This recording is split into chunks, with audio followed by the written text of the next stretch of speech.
Hi guys, my name's Alana. Welcome back to my YouTube channel, Mental Health with Alana. If you're new here, please click the red subscribe button, give this video a thumbs up and press the bell notification so you know every time I post a video. If you want to check out my Instagram, I'll put it up here on the screen.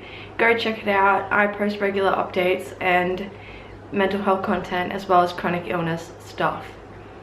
So for today's video, I'm going to be doing a short question and answer with some questions I got. I'm using my new camera today, so sorry if the quality isn't the best or there's something wrong. I'm still trying to figure out how to use it. And yeah, thank you Lydia for sending me an SD card. She sent me an SD card because I kept forgetting to buy one and she sent me one. So thank you Lydia. If you want to go check out Lydia's channel, it's Diary of Lydia. She makes amazing mental health content, so go check her out. My first question that I got is, are you planning on trying the Abilify depot injection? Sorry. So, it has been recommended to me to give this one a go. I'm not sure whether I'm gonna give it a go or not, because I am quite happy with just taking the tablets. But if I have another psychotic episode and I feel like my psychosis isn't under control, then I probably will switch to the depot injection, just because it does release the medication a little bit better throughout the month or whenever you get it. I think normally it's like a monthly thing. I'm not sure whether you can get every 3 months. I'm pretty sure it's every month. I would have to check. I did have a psychiatrist at the acute mental health ward recommend it to me last time I was in there, but that's something I'd have to discuss with my doctor and ask about. So yeah, I might try it. I am actually debating trying it, just to see if it makes any difference, keeps my mood a bit more stable and helps my psychosis, as I do have schizoaffective disorder. So yeah, I'm definitely considering it. I think it would be a good idea. But yeah, I just haven't actually gotten around to speaking with a doctor to discuss getting it.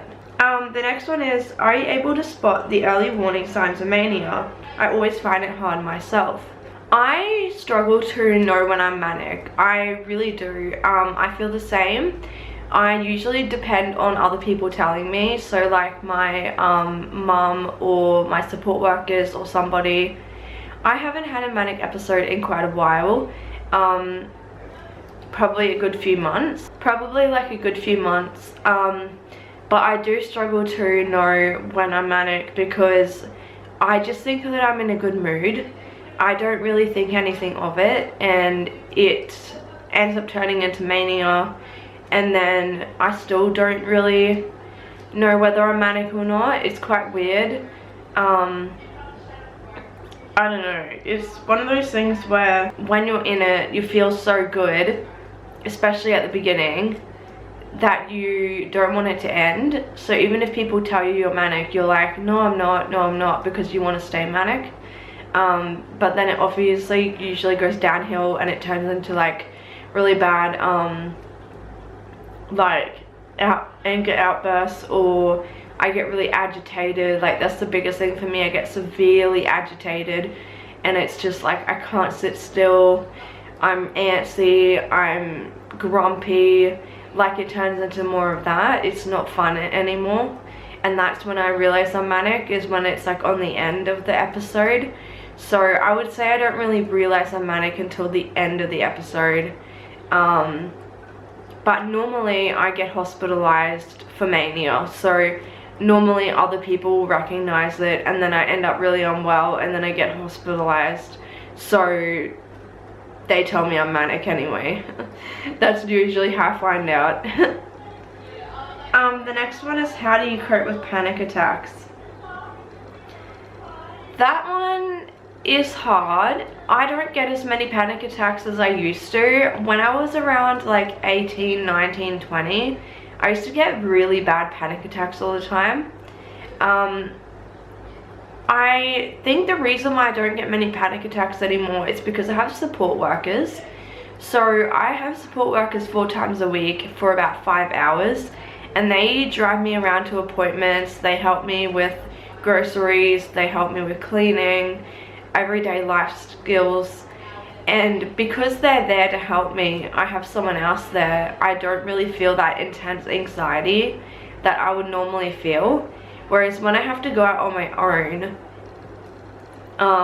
like when I do challenge myself, because I do have like agoraphobia as well, when I do have to go out on my own, I do start to go into panic attacks, and I have panic attacks. So for instance, I went grocery shopping on my own one time, this is like a couple weeks ago, and I got into the car. I was holding it in the entire time I was in the shop. I just went in, I grabbed what I needed, and then I got out, and then I got in the car and I started hyperventilating and having a panic attack. But the way that I cope is by using breathing exercises. That's the only thing I really do. And fidget toys, like sensory items, like smell or touch. So like grounding, that would be called grounding exercises. So grounding and breathing exercises is what I use. And I use that, and I do the 4 box breathing. So I go like breathe for 4, hold for 4, breathe for 4, hold for 4. So it's like a box. And this really helps me because when you're hyperventilating, obviously you are gonna feel like you're running out of air more and more. And then when you do the breathing exercises, it like calms your nervous system down, which is really helpful because you're in a state of like flight mode. And that's how I cope generally with panic attacks. But yeah, I get them when I go out on my own because I have to leave the house, and leaving the house is very, very anxiety provoking. For me to even sit in my car now with it not turned on is anxiety provoking. Like, it's in the driveway and I still get anxious just sitting in it. My psychologist actually recommended, as a form of exposure therapy, is to sit in the car for a bit and just sit there and then see how I feel, and then if I feel up to it, just go for a drive around the block and then come back to my house, and to keep doing that and extending the periods of time that I'm out so that I can get used to being out on my own and doing things. But one of the things that I just can't do because of panic attacks is go to the shops on my own. I cannot go to the shops on my own. Like, I can go to the grocery store, but even that, like I said, causes a lot of anxiety. But like proper shopping centers is just, I just can't do it.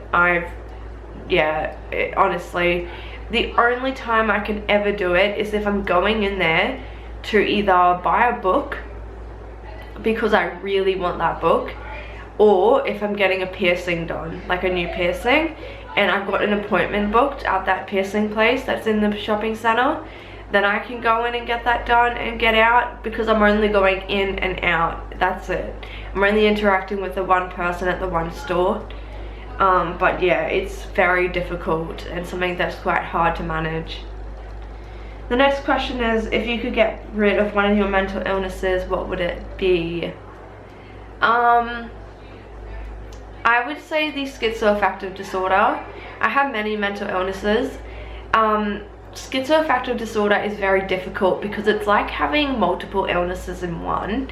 Because I've got the bipolar type, you have mania, you've got depression, you've got psychosis. That's 3 separate illnesses basically in one. And it is so hard to treat psychosis. And once you're in psychosis, it's like a living nightmare. It is horrible. I wouldn't wish psychosis on anyone. Like, mania and depression are bad, but psychosis is really bad, especially when you're delusional, you're hallucinating, you're experiencing negative cognitive symptoms. Like, it is just terrible. And all I want when I'm in that state is for it to go away, and it doesn't. I have to have medical intervention or hospitalization. And being in hospital is never fun either. It's a horrible experience. You don't want to go into hospital, but unfortunately with this schizoaffective disorder, I always end up in hospital. There's just no way of treating me in the community because of how bad it gets. And it's very, very difficult on those around me because they can't do anything to help. And my mum will have to sit there with me at the hospital for hours. and you know, while I'm sitting there crying because I'm hallucinating like a witch or something that's coming at me. So yeah, it's not nice. I would get rid of that one if I could. That one has been the most difficult to deal with, and yeah. So the next question is, what's one thing you wish everyone knew about mental health? I wish people just knew that you can still have a good life, and that you can still be happy, and you can still have a family if that's what you want, and you can still find a partner if you want to. You can still get a good job. You don't have to be stuck in your, you don't have to let your mental illness hold you back. And I think also the other thing would be, I wish people had a bit more understanding of mental illness, because I've had people be very, very ignorant and very judgmental towards me, even close friends who have said some really hurtful things. And I really wish that people would understand that it is so difficult to live with, and what we go through every day is so hard. We really need more compassion and less judgment, I think. And then the next question is, what's your favorite thing about being a mental health and chronic health advocate? My favorite thing is trying to bring change to the mental health and chronic illness field. I'm very passionate about these topics. I'm wanting to work in it. I'm looking for jobs in it at the moment. So I'm very passionate, and I really believe that we can create some positive change. There's a lot of things that are going wrong in the area, and a lot of holes in the system that can be changed.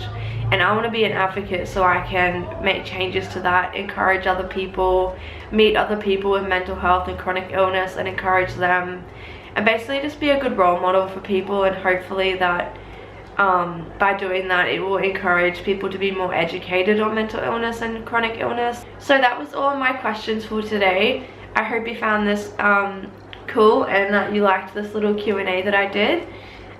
If you ever have questions for a Q&A, just send them to me through my Instagram DMs, and I will add them to my list of Q&A questions, and then I'll do another Q&A video. So let me know how you like this camera and whether this camera is good, because I'm trying my new camera out today. So yeah, I'm really excited about that. But yeah, thank you guys so much for watching, and I will see you in my next video. Bye!